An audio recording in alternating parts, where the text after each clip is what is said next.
The wind had a mind of its own that morning, low and mournful, scraping through the dry grass like it carried old names it wasn't done saying. The sky was a heavy gray, pressing down on the sandstone ridges until they looked bruised. A lone figure moved among the paddocks. Eliza Wren, her shawl pulled tight around her shoulders, her fingers raw from the cold. She had been up before the light, breaking the thin ice on the water trough, her breath a ghost before her face. The land had turned against her, just as the seasons had, but she worked it still, out of loyalty, out of habit, out of some stubborn need to keep her father's name from blowing away like dust. The sound of hooves came slowly from the ridge. Not the rough, erratic clatter of a cowhand's pony, but something deeper, measured, deliberate. She straightened, heart ticking hard against her ribs. The sun hadn't yet burned through the clouds, and the rider appeared first as a dark shape, framed against the pale rise of the morning. When he drew closer, she saw the gleam of fine leather and the cut of a coat no working man could afford, Colt Abernathy. She'd heard the name before. Every rancher within 3 counties had.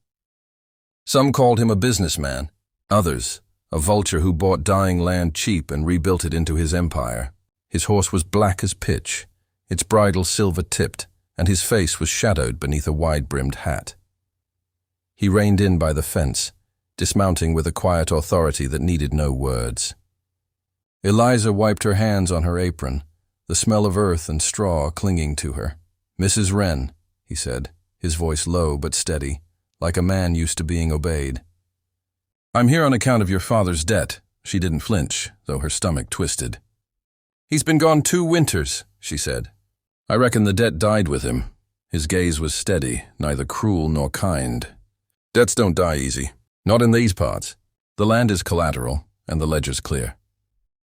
He drew a folded paper from inside his coat and handed it to her. The writing was neat. Black ink pressed into old creases. Her father's name. Harland Wren. The amount beside it might as well have been a gallows. "I've nothing left to give," she murmured. "Not a horse, not a nickel. You can take the land if you must." Something flickered across his face then, a shadow of thought. "There's another way," he said after a moment. "You work off what's owed. My ranch needs steady hands, ones that don't talk much. A year's labor would cover it." Eliza looked past him to the horizon, where her mother's grave lay under a patch of wild sage. "You'd have me leave this place?" she asked. "You'd have a roof," he replied evenly. 3 meals, honest work. When the year's through, your debt's gone and you're free again. Free again." The words felt strange, like something she'd heard in a story. For a long time, she said nothing. The wind picked up, carrying grit into her hair. Finally, she nodded once, slow and deliberate. "I'll come," she said. He inclined his head. "Pack what you need. We ride within the hour." Inside the cabin, the silence pressed heavy. She moved through the rooms like through a memory, the smell of bread long gone cold, the creak of the old rocking chair her mother once sat in, the worn Bible on the mantel with pages gone yellow at the edges. She placed her father's pipe beside it, then folded her mother's shawl, the blue one with the hand-stitched edges, and laid it carefully on top. She took only the brown wool one for herself. Outside, Colt was checking his horse's cinch. She climbed onto her mare, a faded sorrel whose ribs showed under its coat. He said nothing, only turned his mount toward the trail. The road wound down through the valley where the snow hadn't yet melted. The hooves of their horses made soft, hollow sounds in the damp earth. Eliza kept her eyes on the distant hills, refusing to look back. Yet she could feel the cabin behind her, the ghosts of laughter, of her father's voice reading by lamplight, of a life that had ended before she'd realized it had begun. For a while, neither spoke. Then, near the ridge, she asked quietly, "Do you make a habit of collecting debts this way?" He glanced at her, then back to the trail. "No," he said. "Most don't take the offer. Why me then?" He paused, as if weighing how much truth to give. "Because you're still here," he said simply. "Most walk away before winter does it for them." They rode on. The wind shifted, carrying the scent of rain.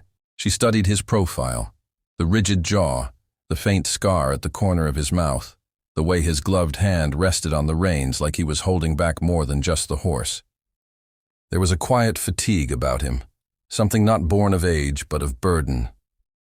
As the day wore on, the land stretched wide and endless before them. Open prairie fading into mist, a hawk circling high above. Somewhere far off, thunder murmured like a warning. By sundown, the ranch came into view.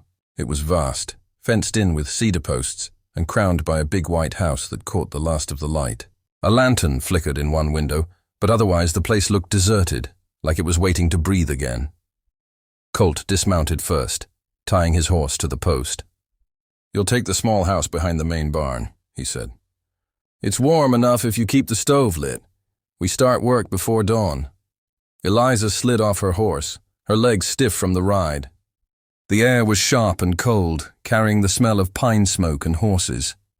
She gathered her shawl close, looking at the long porch, the empty chairs lined against the wall. He turned to go, then hesitated. "You'll find it quieter here than you're used to," he said. "Some folks don't talk unless there's reason to." "I don't mind quiet," she said softly. He studied her a moment longer, something unreadable in his gaze, then nodded and walked toward the house. The door closed behind him with a sound that seemed too final for a place so large. Eliza stood there, the wind tugging at her skirt, and looked out over the fields that now belonged to another man. The lanterns began to glow along the fence line, one by one, until the ranch lay under a hush of amber light. She exhaled slowly, a breath she hadn't realized she'd been holding. This was not home, not yet, but it was where her story would keep breathing, at least for a while longer. And as she stepped toward the small house, her boots sinking into the soft earth, she thought she caught for just a heartbeat the sound of another breath, his carried on the wind. A man not cruel but tired, a man who, like her, had forgotten what mercy felt like until it came wearing another person's silence. The snow didn't stop, not really. It just grew quieter, softer, the way sorrow sometimes does when it's had its say. Days stretched long and gray over Dawson's Hollow, each one bleeding into the next. Smoke drifted from the chimney like a slow prayer, and within that cabin, two strangers learned how to live in the same silence. Clara moved through the place like someone afraid of breaking something that wasn't hers. She mended her skirt by the fire, her fingers raw from the cold, her stitches small and deliberate. When Eli stepped out to tend the stock, she'd drift to the window, watching him move across the yard, broad-shouldered, steady, his coat dark against the snow. He never hurried. Everything he did seemed shaped by patience, or maybe just weariness. The cabin bore traces of another life, what came before her arrival. A woman's life once. Clara noticed it in the small things. A shawl folded on a chair back, a row of jars along the shelf with bits of dried herbs inside, a braid of lavender hanging above the door. The air still held the faintest scent of it, even after all these winters. One afternoon, while Eli was mending the fence line, she found an old brass ring sitting on his workbench beside a pile of worn tools. It was a wedding band dulled by time. She touched it gently, the way one might touch a sleeping animal, and a feeling like guilt bloomed in her chest. When Eli came in, shaking the snow from his hat, he caught her looking. Their eyes met for a long, quiet moment. Then he said, almost absently, "You can keep to that chair by the stove. Floor stays cold till noon." And that was all. Still, something in his tone had softened. By the week's end, Clara began to help without asking. She carried in firewood, patched the draft under the door with burlap, scattered feed for the hens behind the barn. Eli didn't thank her, not once, but he stopped watching her like she might bolt. In the evenings, he'd sit by the window with his coffee, boots stretched toward the fire, and she'd take the chair across from him, her hands folded in her lap. The wind outside whistled through the chimney, and sometimes, if one of them shifted, the old boards sighed beneath their feet, like the house itself was remembering what warmth felt like. They didn't speak much. But now and then, a few words passed between them, small things that carried more weight than they seemed to. "How long's it been since anyone came through here?" she asked one night. 3 months, he said. "Trapper by the name of Wolf, Spent the night. Said the plains were bare of game this winter. Clara nodded, eyes on the fire. Maybe that's why folks go hungry. Chasing after what won't be caught. He looked at her then. Curious, but said nothing. Another night. While Eli worked on a saddle strap at the table, she asked quietly, "You ever lose something that don't stop hurting?" He didn't raise his head, just kept threading the needle through leather. "Every man who's lived long enough," he said. The words hung there, quiet and honest. Clara didn't answer. She didn't have to. The fire popped once, sending sparks into the dim. At night, her sleep was restless. Sometimes Eli would hear her murmuring through the thin dark, names he didn't know. Caldwell, Boone, Sheriff. He'd sit in his chair by the door, rifle across his knees, pretending not to hear, his eyes fixed on the dying coals. There was a weight in her voice when she spoke those names. Anger, fear, maybe regret. He didn't ask which. Some things a body has to keep unspoken just to breathe. By the second week, the storm had passed for good.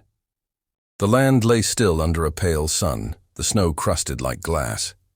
Eli saddled his horse for the ride into town. He needed feed and coffee grounds, maybe a new file for the axe blade. Clara watched him from the porch as he mounted up, her arms wrapped around her shawl. "You'll be back before dark?" she asked, and he nodded once, the brim of his hat cutting a shadow across his face. The trail to town wound low through the hollow and across a frozen creek.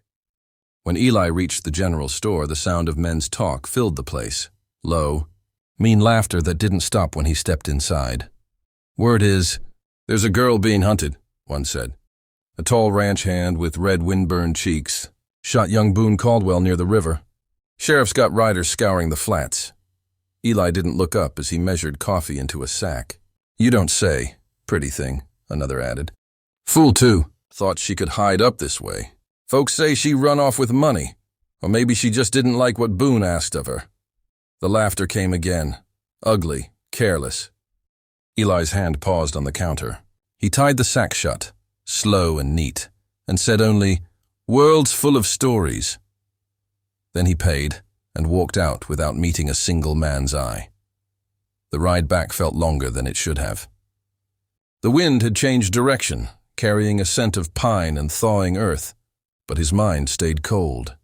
He saw her face again, the raw fear when she'd fallen into his arms, the way her eyes darted toward the sound of distant hoofbeats. It fit now, the shape of her silence. When he reached the cabin, dusk was creeping in. Smoke curled from the chimney. She'd kept the fire alive. Inside, she was kneeling by the stove, stirring a pot of stew that smelled of beans and salt pork.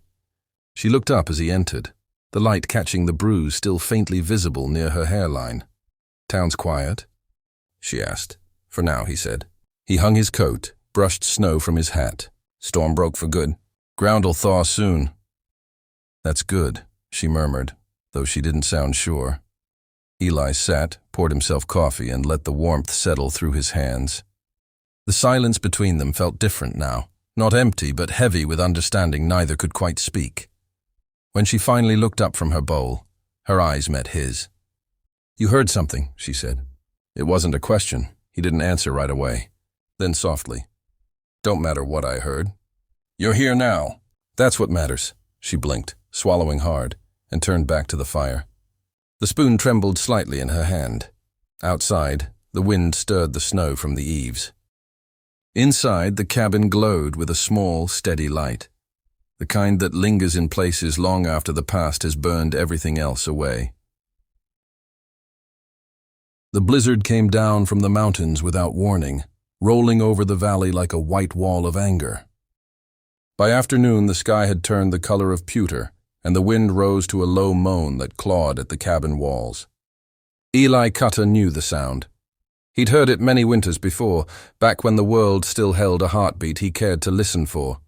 Now it was only another reminder of how small a man could be beneath the sky's cruelty.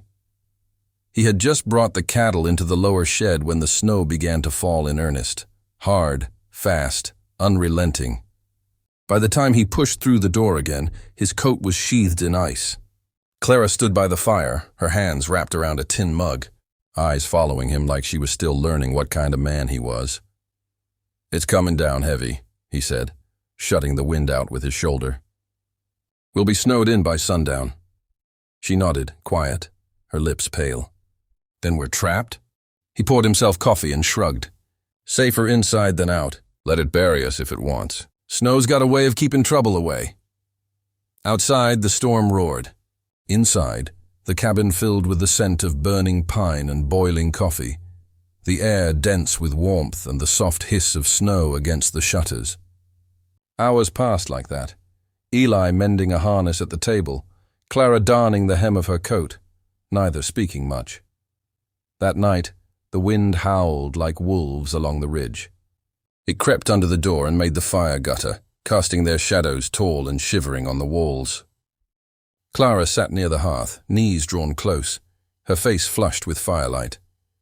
She spoke without looking up. "He wouldn't let me leave," she said suddenly, voice low, breaking the stillness like a dropped stone. Said I owed him. Said he'd tell folks I let him on if I ran. Eli's hand stilled. The needle hung above the leather strap. I went for his rifle when he came at me, she went on. Didn't mean to. Didn't think. Just, he fell. And then I ran, her breath shook. They won't care what he did. His pa's got land, money, friends in every town from here to Laramie. The wind battered the roof, the timbers groaning under its weight.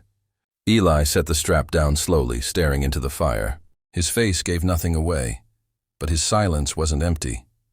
It was the silence of a man thinking, remembering. Sometimes, he said at last, a thing done to survive still feels like dying. She glanced at him then, eyes glistening in the flicker. You think I'm wicked? I think you're still breathing, he answered. World don't give that easy. The fire popped. She didn't speak again for a long while. The storm grew worse, its cry rising like old ghosts calling through the pines. By the second night, the snow was piled high against the windows. The cabin walls groaned under its weight, the world outside erased beneath a blur of white. Eli kept the fire burning, his coat draped over Clara's shoulders when the chill bit through the floorboards. She tried to hide her trembling, but he noticed every time she brushed at her hair, every time her gaze flicked toward the door. Near midnight, a sudden pounding broke through the wind, 3 sharp knocks that rattled the boards. Clara flinched, the mug slipping from her hands and clattering to the floor. Eli rose slowly, rifle in hand, and went to the door. Who's there? A muffled voice came back, half lost to the storm. Wolf, Jonah Wolf, let me in, old man, before my blood turns to stone. Eli's shoulders eased. He unbarred the door and pulled it open. The wind burst in first, carrying snow and cold that bit the skin raw. Then came Wolf, tall, wrapped in furs, his dark hair heavy with ice. His face, half Lakota, half white, bore the hard calm of a man who'd lived too long between two worlds. He stomped the snow from his boots, nodded once to Clara, then clasped Eli's arm. Didn't reckon to find company here, he said, his grin faint. Storm's bad enough without sending her out to die, Eli answered. Wolf's eyes flicked toward Clara, then back to him. Storm ain't the only thing coming down. He unshouldered his pack and sank near the fire.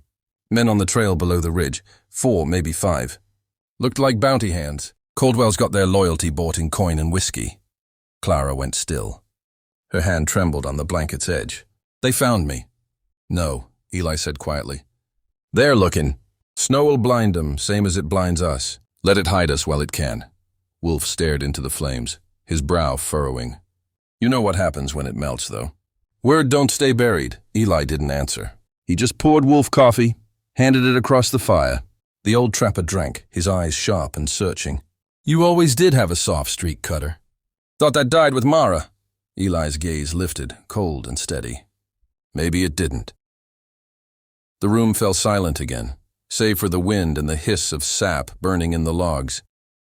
Clara sat small in the corner, the blanket pulled high, eyes darting between them. She looked like someone standing on a bridge that might not hold. After a while, Wolf spoke again, softer this time. Ain't just snow out there tonight, Eli. It's judgment. Eli stirred the fire with the poker, watching the sparks rise and vanish. Then let it fall, he said. We'll see who it buries.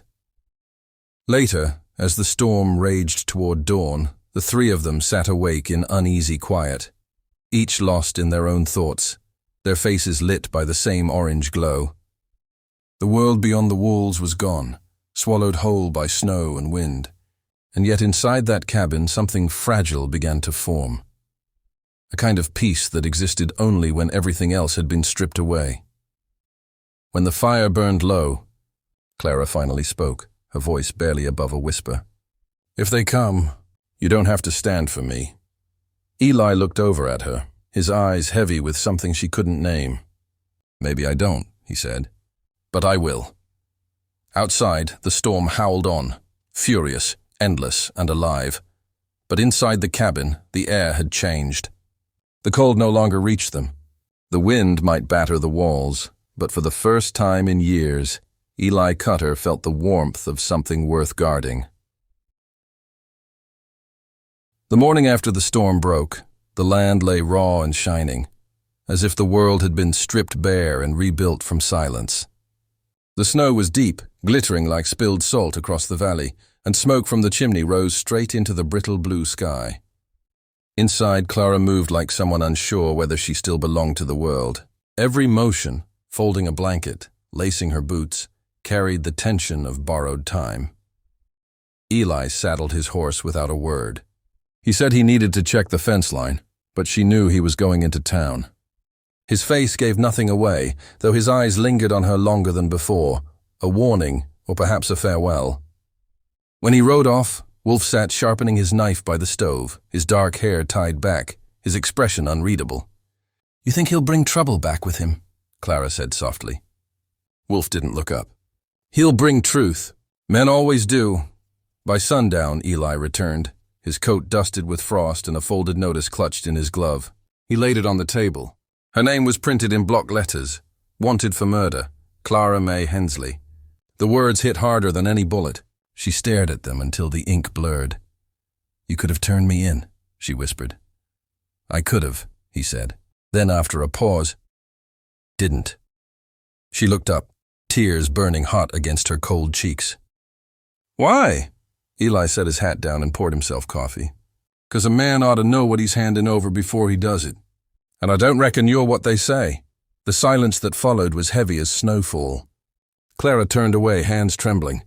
"So what now?" "You can't stay," he said. His voice was steady, but his eyes weren't. "Pack what you can. Wolf will take you north. There's country up there no law bothers with." She swallowed hard. "And you?" He looked at the floor, then at the fire. "This is my place. My ghosts." For the first time, she saw the weight of the cabin.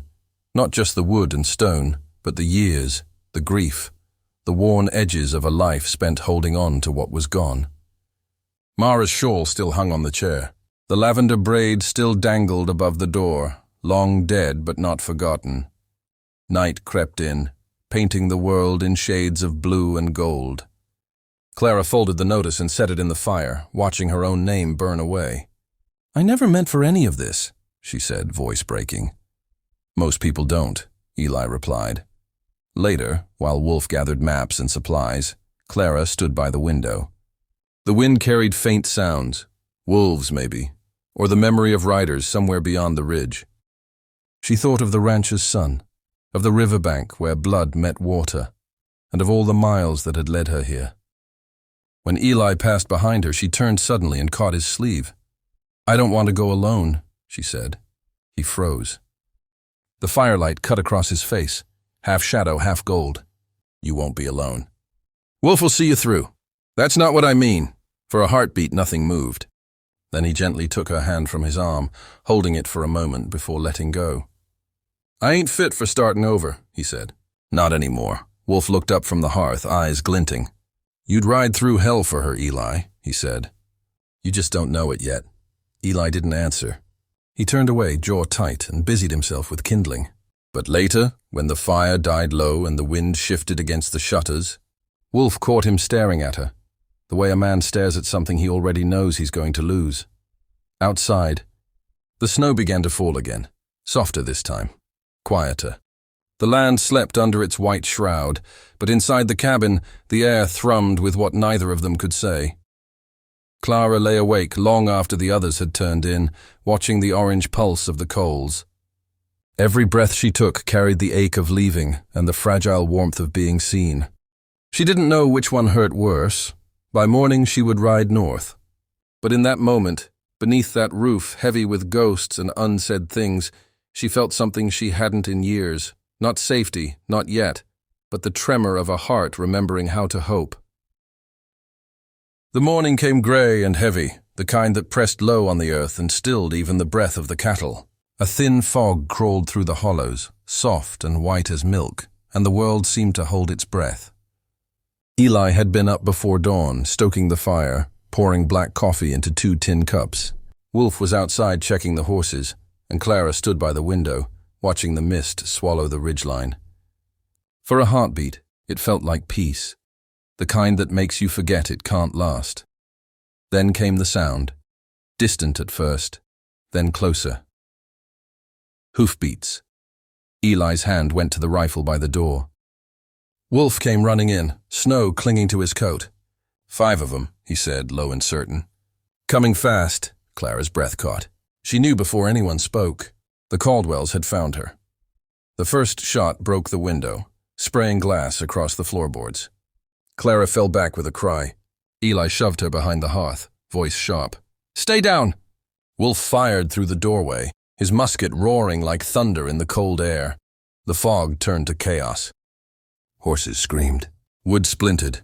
Eli moved through it like a man made of iron, every motion deliberate, deadly. He fired twice, once through the corral post, once toward the ridge. A figure toppled from his saddle and vanished into the snow. Clara crawled to Wolf, who was bleeding from the shoulder, his face pale but his eyes steady. "You need to run," he rasped. "Get her out." Eli shook his head. "Not leaving my land." Bullets thudded into the fence. Clara clutched Wolf's hand, tears freezing on her cheeks. "They'll kill you both for me." "Then we make it cost them," Eli said. He rose from cover and strode into the open yard. The wind caught his coat, snapping it like a banner. He aimed and fired, the old rifle cracking through the stillness. One man fell, another wheeled his horse and bolted. The last came charging, shotgun raised. But Wolf, half-conscious and gritting his teeth, fired from where he lay. The rider tumbled backward into the drift. Silence fell, broken only by the hiss of snow melting on hot iron from the gun barrels. Clara stood shaking. The fog thinned, revealing the aftermath. 5 horses scattering, 3 men still as stones. Eli walked toward Wolf and dropped to his knees beside him. Blood soaked the snow beneath the man's shoulder, dark as wine. "Hold on," Eli said quietly. Wolf tried to laugh, but it came out like a cough. "Told you judgment was coming," he whispered.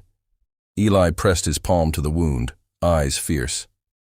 "Then maybe it's past." The wind shifted, carrying the smell of gunpowder and pine. Clara came to them, her hands trembling as she pressed a cloth to Wolf's shoulder. "We'll stop the bleeding," she said, her voice breaking. "You'll see. You'll be fine." But Wolf only smiled faintly. "You both." "Keep riding," he murmured. "World don't end here." Eli met her eyes across the firelight. No words, just understanding. The kind forged in blood and loss. They carried Wolf inside, laid him near the hearth where the fire still glowed. Clara fetched water, tore what was left of her skirt for bandages. Outside the snow began again, light and soundless, covering the bodies, the footprints, the blood. Later, when the worst was done, Eli sat on the floor beside the dead embers, his rifle across his knees. Clara stood over the fire, the bounty notice trembling in her hand. She struck a match and watched the paper curl, blackening to ash. Her name disappeared, smoke rising into the rafters. "I never wanted anyone to die," she said softly. Eli didn't look up. "You didn't make this fight." "They did." Clara turned to him then, the fire behind her throwing gold across her face. "And you stayed." He lifted his gaze, tired but steady. "Couldn't let them take what's mine to protect." Something in the way he said it, quiet, unashamed, rooted her where she stood. Outside, the snow kept falling, smoothing the earth, washing the world clean. Inside, the flames whispered low, and the line between mercy and love blurred into the same breath. By the time dawn rose again, the fog was gone, and the sky burned pale and clear over Dawson's Hollow. 3 graves stood by the fence line, marked with stones. Wolf slept fitfully near the fire, still breathing. Clara sat beside Eli on the steps, a blanket around her shoulders. Neither spoke for a long while. There was nothing left to say, only the stillness that comes after survival, when you realize what it cost and what it gave back. Eli looked at her finally, the light catching the scar on his cheek. "You can ride north when he's strong enough," he said. She nodded, but her eyes said something else, something that neither of them dared yet name. For now, the storm had passed. But in the fire's slow heartbeat, in the hush between them, something new had taken root, fragile, burning, alive. Word spread the way wind carries ash, quiet at first, then everywhere. By the next dawn, every saloon whisper in Dawson's Hollow carried Eli Cutter's name. 3 men dead, gunfire at the old Cutter place. Some said it was murder, others said justice. In the west, it was often both. The snow had softened to slush by morning. Clara sat by Wolf's side, washing the blood from his wound, while Eli stood by the window, the light gray and thin behind him. He looked older than he had 2 days before, though his hands were steady as ever. "They'll come," Wolf murmured. Eli nodded. "I know. You could run," Clara said. Her voice was small but firm. He turned to her, a faint smile touching the scar on his cheek. "A man spends too long running, he forgets how to stand." He set the rifle down beside the hearth and brushed the dust from his coat. "Law's not always fair, but it's still the law. I'll tell him what happened." Clara rose to her feet, trembling. "They won't listen." "Maybe not," he said, taking his hat from the peg. "But a man's got to live clean if he's to live at all." He hesitated, then placed his hand on Wolf's shoulder. "You'll keep her safe." Wolf gave a faint, knowing grin. "Best I can, old friend." Before Eli stepped outside, Clara caught his sleeve. Her eyes shone with a quiet, desperate strength.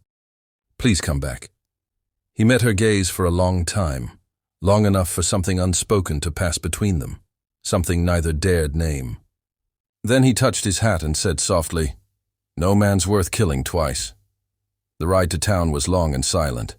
Snowmelt ran down the slopes like veins of silver, and the air smelled faintly of thawing pine. The town looked the same as always, a few dogs, a hanging sign creaking in the wind, and a crowd that turned when a lone rider came down Main Street.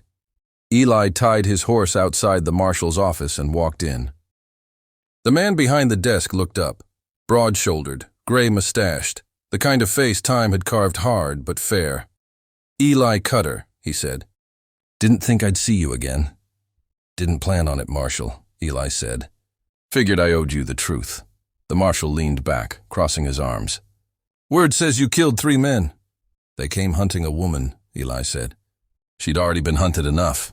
A long pause followed. The marshal studied him. "These men wore badges?" "No," Eli said. "Just greed." The older man exhaled, slow and tired. "You always did have a talent for trouble with a conscience." Eli didn't flinch. "I ain't asking for favor, just for it to end here." The marshal stared at him for a while, then nodded toward a chair. "Sit. Tell me everything." By the time Eli left the office, the sky was soft with the first light of spring. The marshal stood in the doorway, hat in hand. "Those men were bounty riders out of Abilene," he said.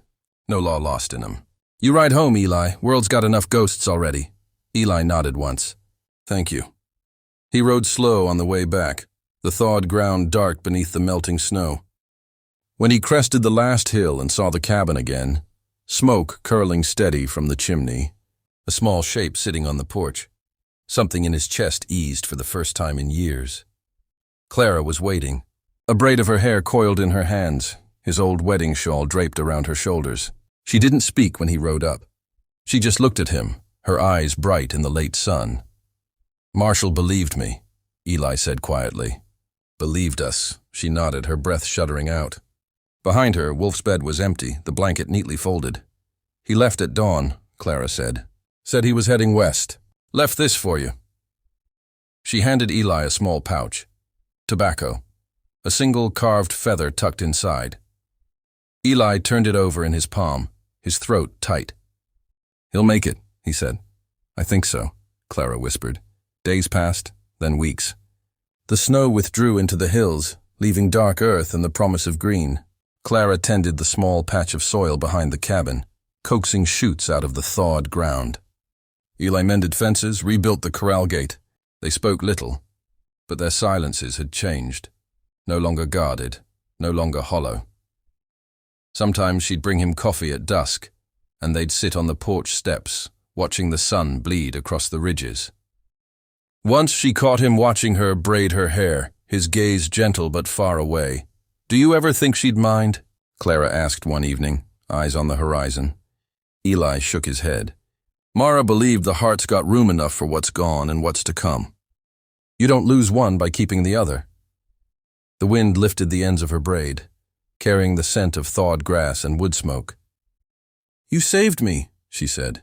He took a slow breath, looked at her and said simply, Ain't no fool in you now. She smiled then. Small and real, and for the first time in years, the hollow inside him filled, not with noise or fire, but with quiet belonging. As spring spread across Dawson's Hollow, the land began to breathe again. Grass pushed through the earth, rivers ran clear, and the cabin that once held only ghosts began to hum softly with life. Eli Cutter, the man who'd stopped believing in mercy, had found it, not in the law or the church or the grave, but in the broken, stubborn heart of a woman who had nowhere left to go. And together, without ever needing to say the word, they began again,